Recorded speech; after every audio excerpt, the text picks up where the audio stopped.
warahmatullahi wabarakatuh. Waalaikumsalam. Pada kesempatan kali ini kami dapat berbincang langsung dengan salah satu pemilik UMKM, yaitu Mas Lungki, pemilik dari PNI Asri Swalayan yang menyediakan berbagai kebutuhan pokok seperti makanan, tas, dan lain sebagainya. Nah, mungkin untuk mempersingkat waktu, bisakah Mas Lungki ceritakan secara singkat tentang profil Swalayan ini, kapan mulai berdiri dan apa yang menjadi alasan untuk mendirikannya? PNI Asri berdiri sekitar tahun 2000-an dan alasan kami mendirikan perusahaan kami adalah sebagai sumber penghidupan kami dan untuk membuka lowongan kerja bagi karyawan. Baik, selama menjalankan usaha ini, apa saja masa-masa sulit yang dihadapi Mas Lungki dan apa pencapaian yang paling besar bagi Mas Lungki? Contoh kesulitannya itu pada masa COVID-19 kemarin. Secara umum pencapaian yang kami syukuri tentu adalah saat kami bisa menabung laba ya, sehingga bisa kami pakai untuk modal usaha kami selanjutnya. Tapi memang ada cobaan khusus pada masa pandemi COVID-19. Ya. Saat itu tantangan yang kami hadapi adalah penurunan volume pembeli karena kekhawatiran pembeli akan pembentukan kerumunan yang itu berisiko menularkan wabah COVID-19. Dan di tengah penurunan volume pembeli, di tengah penurunan pemasukan, itu pengeluaran kami saat itu justru naik karena kami harus membiayai obat-obatan untuk karyawan kami. Jadi ketika situasi kritis seperti itu pembeli cenderung fokus beli barang-barang pokok saja, ya, barang-barang kebutuhan pokok saja.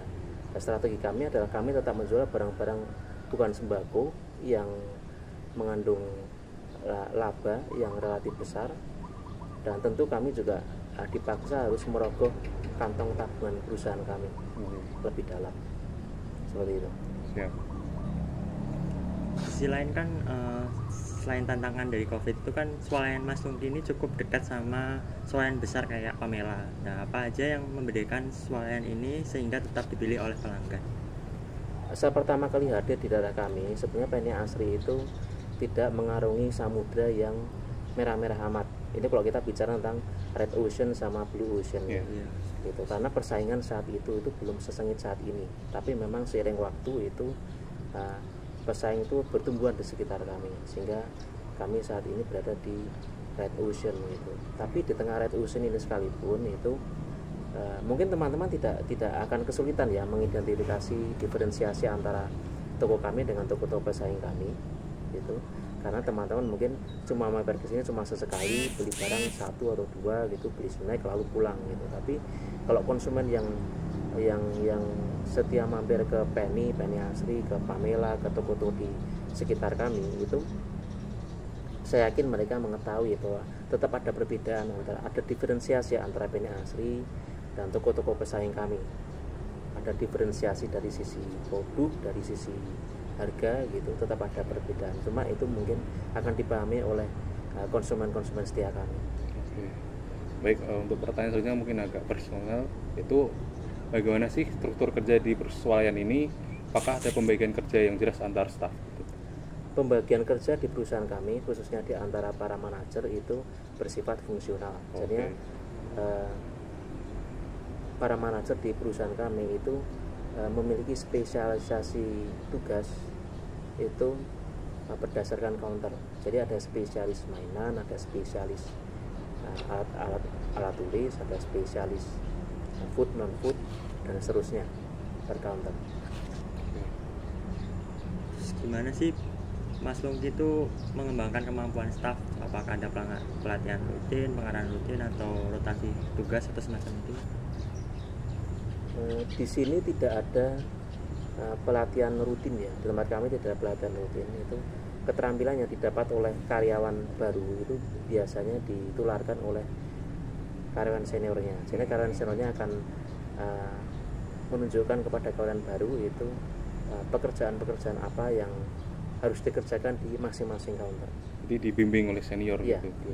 Penularan oleh karyawan senior. Oke. Baik, lanjut, apa saja sih nilai utama atau prinsip kerja yang selalu dijaga oleh Mas Lungki untuk dalam mengelola swalayan ini? Nilai utama yang saya pegang adalah nilai kejujuran dan nilai yang kerja keras atau giat bekerja. Kami punya nilai-nilai lain seperti kemampuan bekerja dan sebagainya, tapi itu sifatnya mengikuti nilai-nilai utama. Berarti Seperti itu. mengedepankan kejujuran. Iya. Oh, selama ini tuh apakah Mas Lungki itu pernah melakukan inovasi layanan kayak semacam pesan antar, sistem membership atau promosi gitu? Masih unik. Perusahaan kami masih relatif tradisional. Kami belum apa namanya, belum banyak melibatkan inovasi atau teknologi dalam pengelolaannya. Tapi Masih bersifat relatif tradisional. masih berencana nggak? Maksudnya untuk depannya Ya rencana menggunakan selalu teknologi? ada gitu. Tapi apa namanya, operasi umumnya itu kami masih bersifat tradisional. Oke, baik. Baik, selanjutnya itu bagaimana sih Mas Lungki itu mengukur keberhasilan dari swalayan ini? Kami biasa mengukur dengan kesetiaan pembeli dan Oke. omset gitu. Pembeli kadang datang ke sini kan nggak langsung beli ya, Iya, kadang lihat barang gitu, tertarik ini tertarik itu, tapi tidak langsung beli.